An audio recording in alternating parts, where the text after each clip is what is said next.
Morning, y'all. I hope you had a great weekend. It's Monday morning. I'm out and about. I wanted to first off say thank you to you guys. So many of you have responded to my last video and sent prayers and well wishes. I didn't really expect that, but I really appreciate it from the bottom of my heart. Thank you guys for all of your support and encouragement. It's really been great to see. So thank you guys so much for that. Yeah, so I'm starting my week today. It's Monday morning.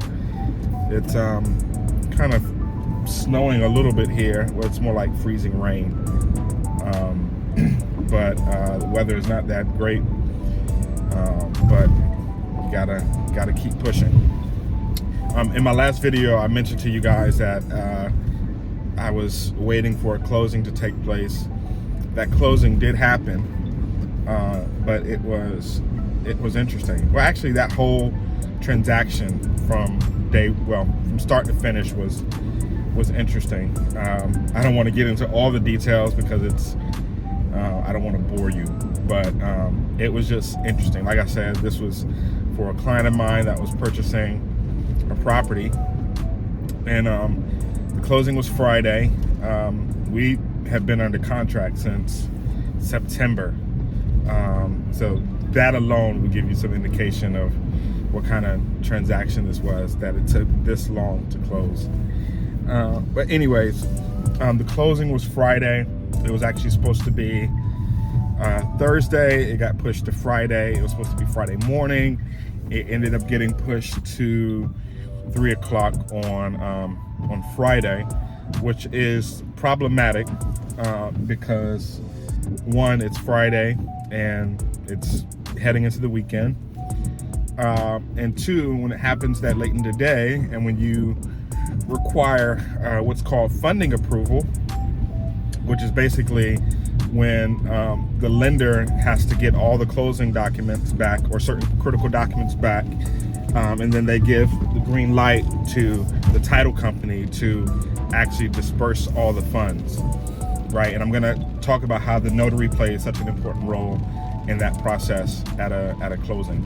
So that late in the day, when the buyer is signing everything, all the closing documents, the mortgage, the note, the closing disclosure, the alta, all of the stuff all the documents that we have come to know and love, when they sign those documents that late in the day and the bank has to get those documents back, sometimes, particularly on a Friday, people leave.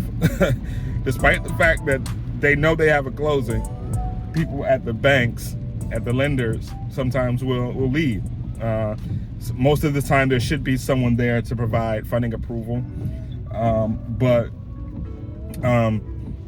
sometimes there's not, and in our case, someone was there.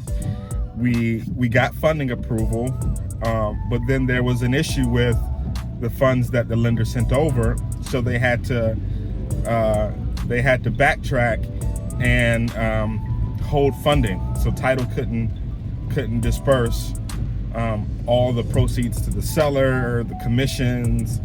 My client was actually getting money back, so none of that could be dispersed, and keys couldn't be exchanged because there was an issue on the lender side. So I'm sitting in this closing with my client and the notary, the signing agent, and this is with the title company that myself and my attorney, my team, we use for pretty much all of our deals.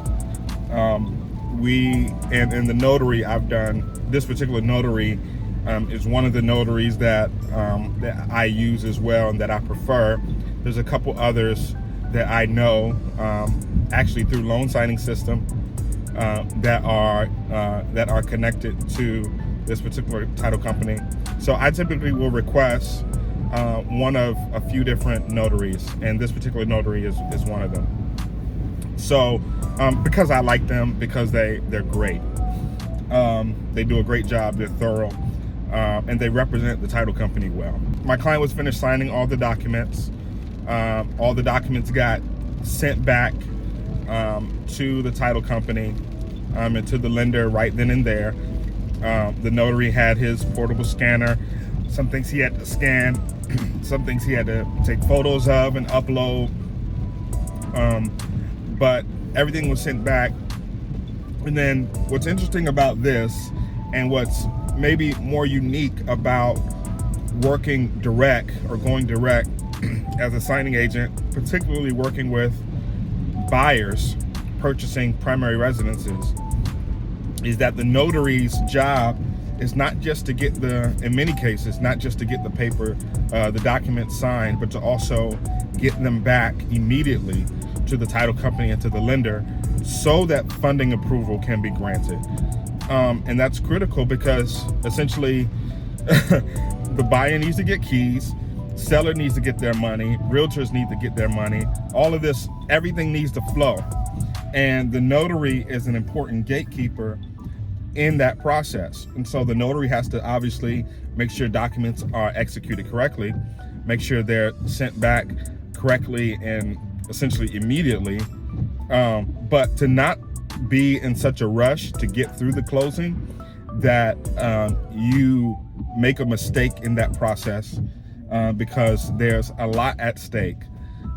So sometimes, we've all done signing service work and have done refinances where, they don't require funding approval, especially on a primary residence. You have a notice of right to cancel. They have a 3-day rescission period. But on a buyer package, on a primary residence that requires funding approval, everything is like boom, boom, boom. It has to happen right then and there. It's critical for the notary to, as I said, not be in a rush, to have attention to detail, to remain composed, but to also understand how things work. Being informed about the process is important. So for anyone that's getting into this career field to just make a quick buck, particularly if you want to go direct, you're gonna have to be extremely skilled. That's kind of what it comes down to. Especially going direct, doing these types of closings, you're essentially, in many ways, in all ways actually, you're an extension of the title company. And in some cases, I've seen notaries that have agreements, exclusive agreements with title companies, almost like they're an employee of that title company. So, you have to be really on point to handle these types of circumstances. And in my situation on Friday, it was extremely tense because the transaction was already a challenging situation. Like extremely challenging. Like legally very challenging, a lot going on. So when that happened, it just created, the perfect storm of, everything that could go wrong did go wrong, essentially. But my point is that the role of the notary is so important in those, always, but especially in those types of circumstances when a loan requires funding approval, particularly for like a purchase. I left out a lot of detail about what specifically happened, but I just wanted to make this quick video to make the point that don't be in a rush, particularly if you're in that situation.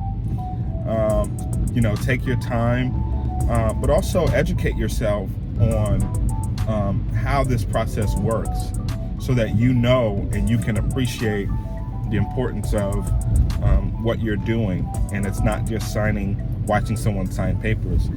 Like I said, you're the gatekeeper to, in many cases, and in some cases, hundreds of thousands of dollars moving from one place to another. So that's a huge responsibility. And in my situation, the notary was great. He was obviously, he got a little frustrated because of kind of some of the back and forth with getting funding approval, the not getting funding approval. It was a bit of a crazy situation, and I don't blame him or fault him for getting a little frustrated with what was happening. So, like I said, I just wanted to make this quick video to talk a little bit about that. This is not something I hear a lot of notaries talk about, you know, publicly per se. I could be wrong, but sitting on the other side of the table as a realtor and knowing how that other process works, you know, I think gives me a bit more insight that I think can help a lot of you guys. Like I said, especially if you're going direct, working for a title company and doing buyer packages, especially on primary residences. So I hope this was helpful. Comment down below. I'm happy to answer any questions as I can about that process and you know, some tips and things like that. Like I said, just want to make this quick video. Hope you guys have a great week, and I will talk to you soon. Peace.